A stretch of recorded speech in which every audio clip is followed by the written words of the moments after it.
There are reports that a hostage deal with Hamas is close. Until there is an official announcement, we are left with unverified reports, heart-wrenching rumors, and a very long list of concerns regarding the potential last-minute manipulations of designated terrorists.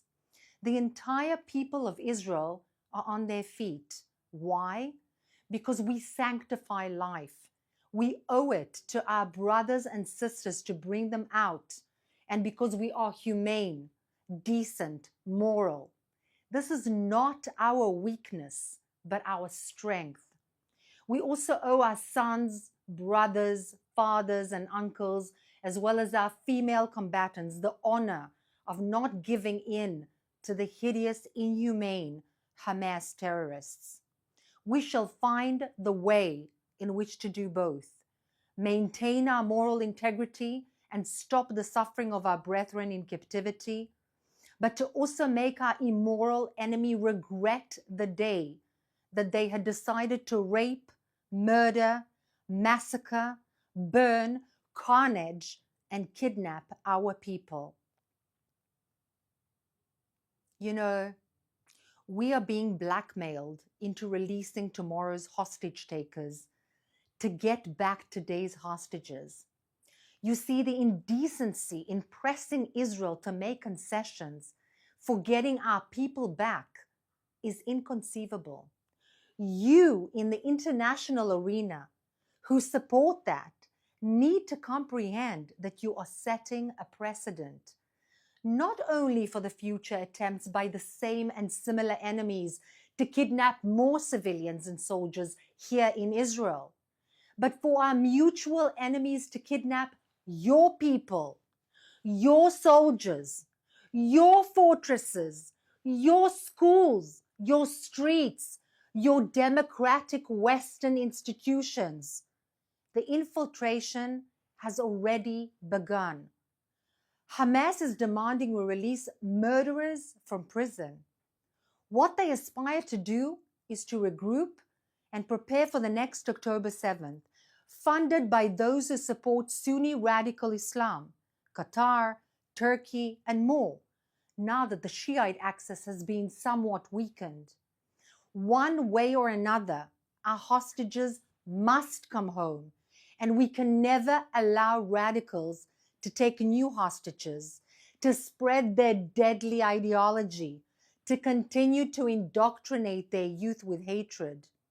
The backers of radical Islam like Qatar, Turkey, Iran, and their cronies must be held to account. They blocked life-saving aid to hostages. They allowed Hamas to keep our hostages for 467 days and counting. They tried to tie Israel's hands so that it couldn't stop Hamas from attacking. They are behind this Hamas blackmail and are doing whatever they can to ensure that Israel does not defeat Hamas today. But they do everything I just said in Canada, in the US, in Europe, Australia, and elsewhere too. They try to also do it in Egypt, Jordan, the UAE, and Saudi Arabia. But in those countries, they are outlawed. When will the world wake up? When will it be too late? When enough Canadian grandmothers will, God forbid, be killed? When hundreds of thousands of more European women will be afraid to walk alone in the streets of London, Paris, and Berlin? When will enough be enough? What are the terms currently being discussed? A government source said that the deal is based on the May 27, 2024 proposal. But we are talking about freeing more hostages. In the first phase, 33 hostages are supposed to be freed from Hamas terror dungeons. It was 34, but the remains of one were found, and he had not been alive for some time. We should take everything Hamas says with many, many grains of salt. You see, Israel's troops are meant to begin a staged withdrawal out of the Gaza Strip while keeping some kind of a presence on the Egyptian-Gaza border, the Philadelphia corridor. Hundreds to thousands of the worst convicted terrorists will be released from prison. These are people behind the most heinous murders of innocents, absolutely drenched in their blood. This stage should last about 42 days. The second phase is meant to begin on day 16, with talks on releasing more hostages, and Israel's troops will leave more of the Gaza Strip. Gazans will be allowed to return to the Strip's northernmost parts. The Hamas is insistent on this. I wonder why. I'm reminding everyone, just in case you had forgotten, that the northernmost part of the Gaza Strip is in fact the closest to the Israeli border villages, which were carnaged on October 7th. In the third phase, all hostages or their remains will be returned to Israel. Israel's troops will completely exit the Gaza Strip, including the Egyptian-Gazan border, the Philadelphia corridor. They must come home. But the Hamas will pay for their sins. Let's take some questions from our audience watching live on social media. Thank you so much, Ruth. Our first question comes from Cindy on Instagram. Do we know, will the released prisoners be allowed to return to the West Bank or Gaza, or will another country take them? So there's talk of them, some of them returning to the West Bank, some of them returning to the Gaza Strip, and others to be returned to countries like Qatar, Turkey, that will take turns in hosting, if you can call it that, them and perhaps their families. There isn't 100% knowledge of what exactly will be the final wording of the agreement, but all of these options are being examined. Thank you. Our next question comes from Talia. President Trump said that there would be all hell to pay if the hostages are not released by the time that he takes office. There are 5 days left until he takes office. What do you think will happen? First of all, if this deal will be signed, there is, as I said, there are 3 phases. The phases will take longer than 5 days.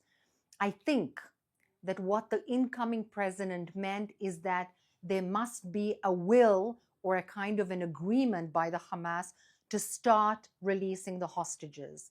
I hope, and I do believe, that there is an understanding amidst decision makers that are significant in the international arena, that we cannot allow a designated terrorist organization like the Hamas to feel that it is worthwhile to take hostages.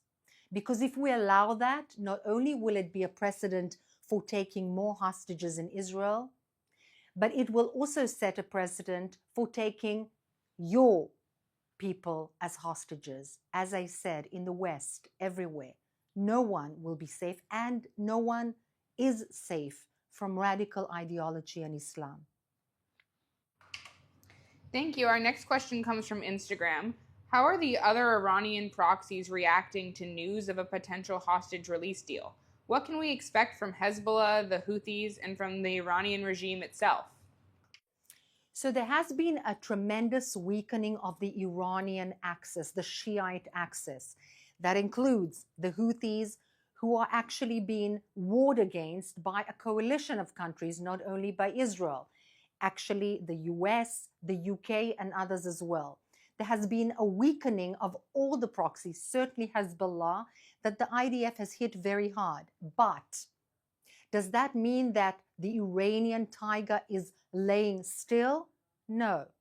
On the contrary, I feel that a wounded and a hurt tiger is somewhat more dangerous. They may resort to very dangerous means via which to kind of return their honor, their national pride, or what they call their national pride, by killing, murdering, trying to strengthen their proxies by smuggling weapons, by smuggling drugs, by using other countries as passages for smuggling people, arms, drugs, and things that are absolutely immoral. So the Houthis, the Hezbollah, and others may seem glad for a kind of a deal that will allow the Hamas some kind of a breath of fresh air. But hopefully this will be only temporary, and there is a significant weakening of the Shiite axis. Thank you. Our next question comes from Jason on Instagram. Less than an hour ago, after a mortar was fired by Hamas, the IDF issued an evacuation warning for Palestinian civilians in an area in the northern Gaza Strip. Should we expect to see more fire as the ceasefire approaches? The IDF will not stop firing into the Gaza Strip so long as it has the specific targets against Hezbollah terrorists, Hamas terrorists, Islamic Jihad terrorists. In the Gaza Strip, of course, there isn't a Hezbollah, but against Hamas and Islamic Jihad. They will not stop until the very last moment of the ceasefire. We, as opposed to our enemies, honor ceasefires, and we will stop after, at least temporarily. But until then, so long as they fire towards Israel, we will fire back. And mind you, if they continue to do so, despite the agreement, Israel will have the full right to retaliate, because the government has a responsibility to take care of its own civilians, like every government on the face of the planet. Thank you so much for being with us today. That's all we have time for. And we'll see you tomorrow again at 3 p.m. Israel time, 8 a.m. East Coast time. Thank you.